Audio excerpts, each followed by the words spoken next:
When we think about Vikings, our minds immediately jump to longships, raids and battles against the unforgiving northern seas. But there's a story far less told, one that doesn't involve sword or shield, yet demonstrates a brilliance that modern engineers still marvel at. Archaeologists digging up old Viking settlements in Greenland and northern Iceland found homes that had stood for centuries against storms, ice and relentless cold. At first glance, there was nothing extraordinary about these turf and stone structures. Yet, upon closer examination, they revealed features that modern engineers couldn't replicate. The houses stayed warm with minimal fuel, stayed dry in harsh storms, and maintained an almost perfectly balanced interior climate. This wasn't luck.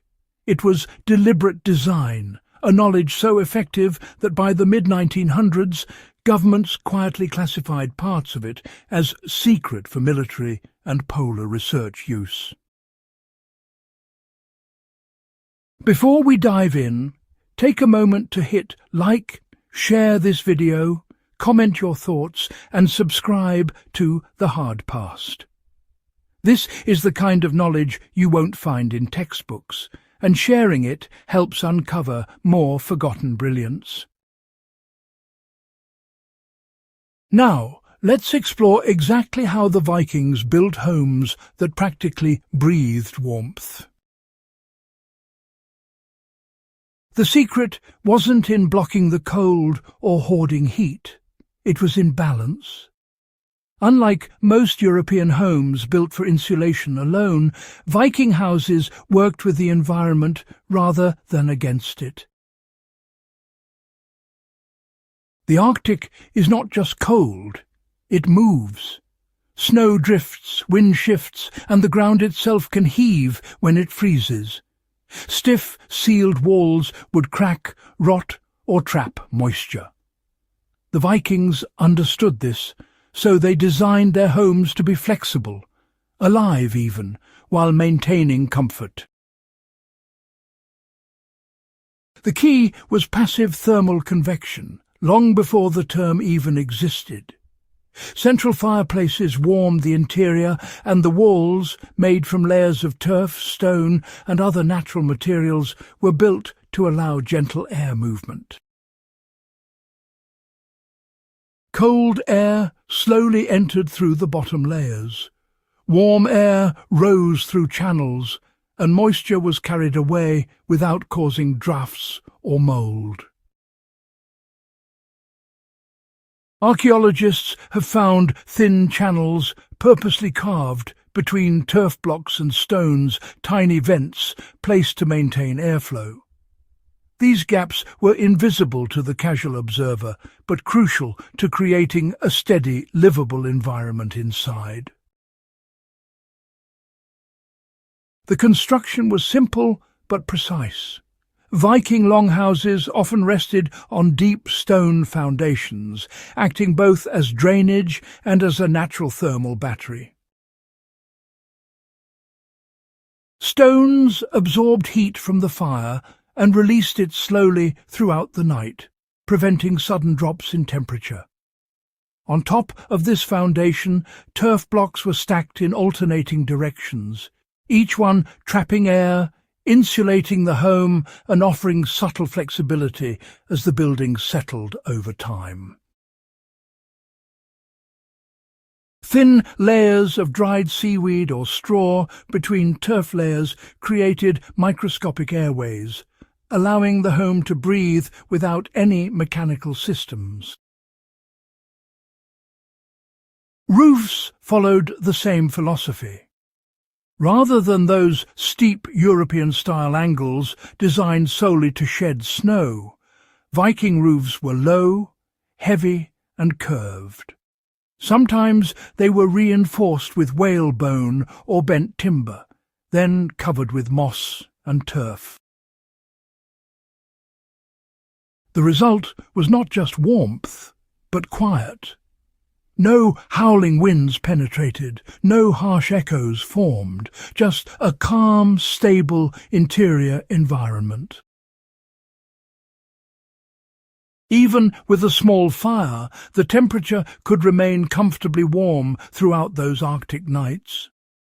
Families could survive with only a fraction of the fuel that later settlers burned, and their homes resisted decay that would ruin less thoughtfully constructed buildings.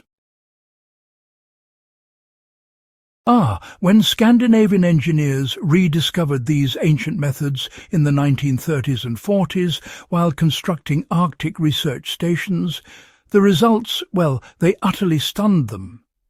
Homes built using the Viking model required minimal external energy, stayed dry, and retained heat far better than conventional designs. Quite remarkable, isn't it? Now, this wasn't just theoretical.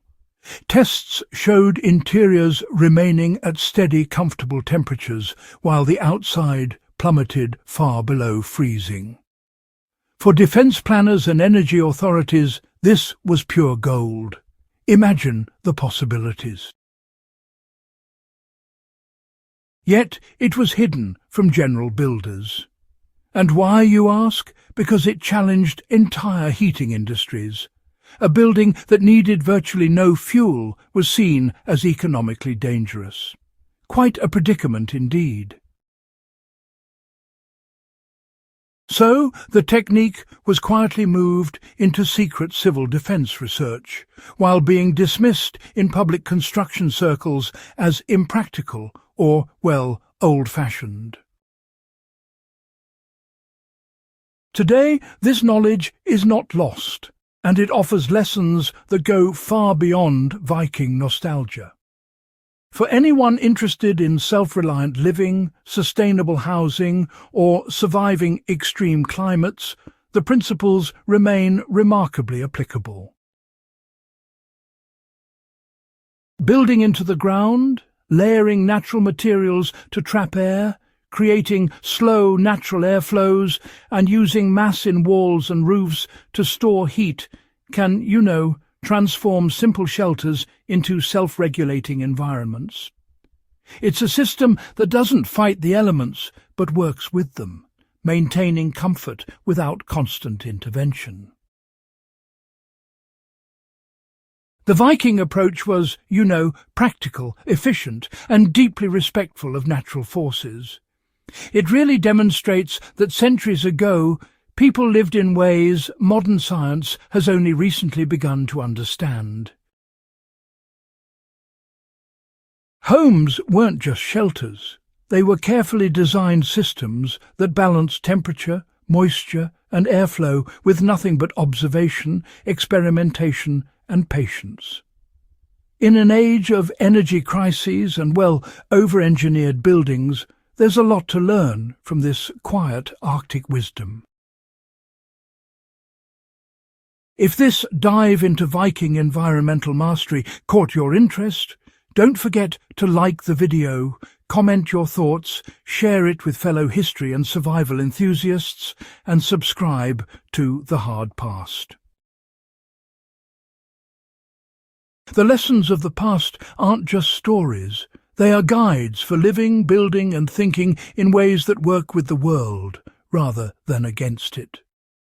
More forgotten technologies, hidden knowledge and remarkable survival methods are waiting, and together we can bring them back into the light.